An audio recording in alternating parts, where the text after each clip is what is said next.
pain removal. అంత గొప్ప స్తోత్రం ఈ ప్రపంచంలో వాంగ్మయం మొత్తం మీద ఉన్న ఒకే ఒక్క స్తోత్రం దక్షిణామూర్తి స్తోత్రం. ఇంకొకటి లేదు లేదు లేదు, తత్తుల్యము కాదు. అదొక్కటే అంత శక్తివంతం. అందుకే శంకరాచార్యుల వారి వాంగ్మయం అంతా ఒకెత్తు, సామాన్యుల కోసం ఇచ్చిన దక్షిణామూర్తి స్తోత్రం ఒక్కటి ఒకెత్తు.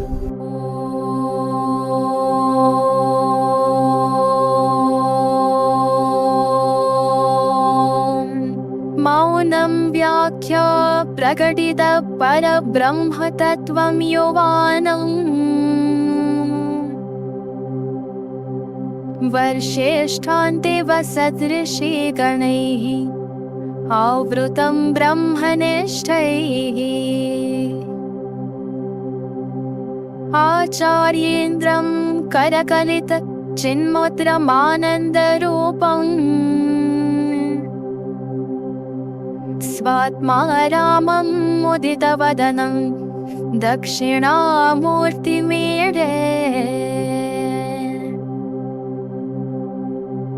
వటవిటపి సమీపే భూమిభాగే నిషన్నం సకలమునిజనానాం జ్ఞానదాతారమారాత్ త్రిభువనగురుమీశం దక్షిణామూర్తిదేవం జనన మరణ దుఃఖచ్ఛేదదక్షం నమామి.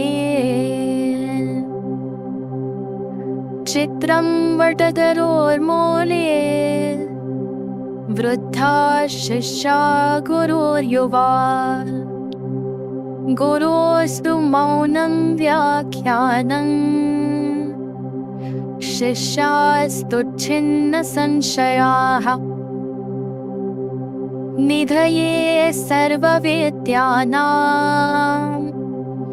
భిషజే భవరోగిణాం గురవే సర్వలోకానాం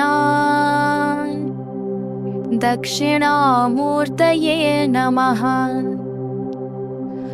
ఓం నమః ప్రణవార్థాయ శుద్ధజ్ఞానైకమూర్తయే నిర్మలాయ ప్రశాంతాయ దక్షిణామూర్తయే నమః. ఈశ్వరో గురురాత్మేతి మూర్తిభేద విభాగినే వ్యోమవద్ వ్యాప్తదేహాయ దక్షిణామూర్తయే నమః.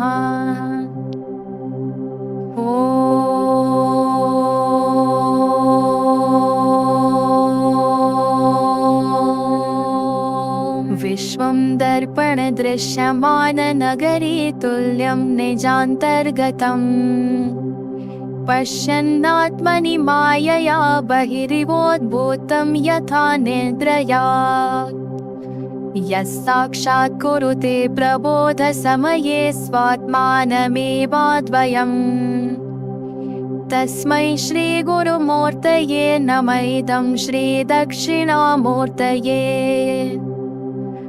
బీజస్యాంతరివాంకురో జగదిదం ప్రాజ్ఞైర్వికల్పం పునః మాయా కల్పిత దేశకాల కలనా వైచిత్ర్య చిత్రీకృతం మాయావీవ విజృంభయత్యపి మహాయోగే వయస్వేచ్ఛయా తస్మై శ్రీ గురుమూర్తయే నమైదం శ్రీ దక్షిణామూర్తయే.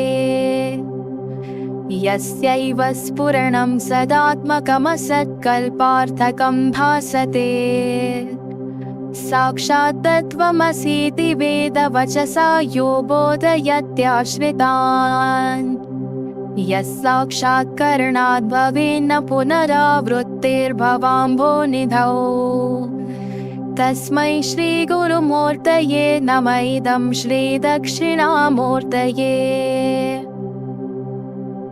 నానాఛిద్రఘటోదరస్థితమహాదీప ప్రభాభాస్వరం ज्ञानं यस्य तु चक्षुरादिकरणद्वारा बहिः स्पन्दते जानामीति तमेव भान्तमनुभाते तत्समस्तं जगत् तस्मै श्रीगुरुमूर्तये नम इदं श्रीदक्षिणामूर्तये देहं प्राणमपीन्द्रियाण्यपि चलां बुद्धिं च शून्यं विदुः स्त्रीबालान्ध्यजडोपमात् स्वहमिति भ्रान्ता भृशं वादिनः मायाशक्तिविलासकल्पितमहाव्यामोहसंहारिणे तस्मै श्रीगुरुमूर्तये नम इदं श्रीदक्षिणामूर्तये राहुग्रस्तदिवाकरेन्दुसदृशो माया समाच्छादनात् सन्मात्रः करणोपसंहरणतो योगो सुषुप्तः पुमान् प्रागस्वाप्समिति प्रबोधसमये यः प्रत्यभिज्ञायते तस्मै श्रीगुरुमूर्तये नम इदं श्रीदक्षिणामूर्तये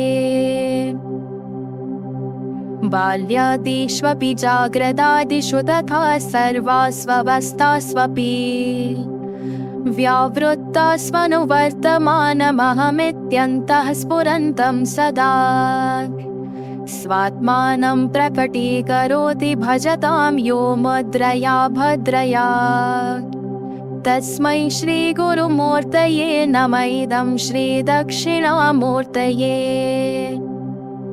विश्वं पश्यति कार्यकारणतया स्वस्वामि सम्बन्धतः शिष्याचार्यतया तथैव पितृपुत्राद्यात्मना भेदतः स्वप्ने जाग्रति वाय एष पुरुषो माया परिभ्रामितः तस्मै श्रीगुरुमूर्तये नम इदं श्रीदक्षिणामूर्तये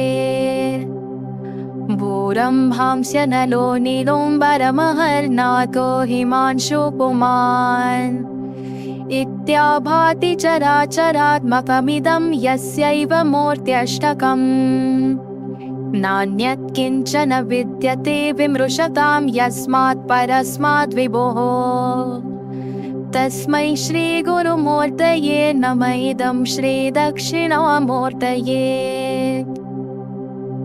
सर्वात्मत्वमिति स्फुटीकृतमिदं यस्मादमुष्मिन् स्तवेत् तेनास्य श्रवणात् तदर्थमननात् ध्यानात् च सङ्कीर्तनात् सर्वात्मत्वमहाविभूतिसहितं स्यादिश्वरत्वं स्वतः सिद्धे तत्पुनरष्टथा परिणतं चैश्वर्यमव्याहतम्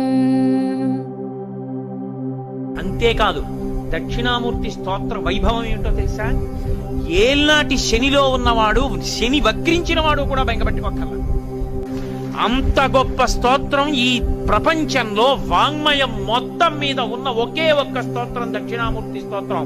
ఇంకొకటి లేదు లేదు లేదు, తత్తుల్యము కాదు. అదొక్కటే అంత శక్తివంతం.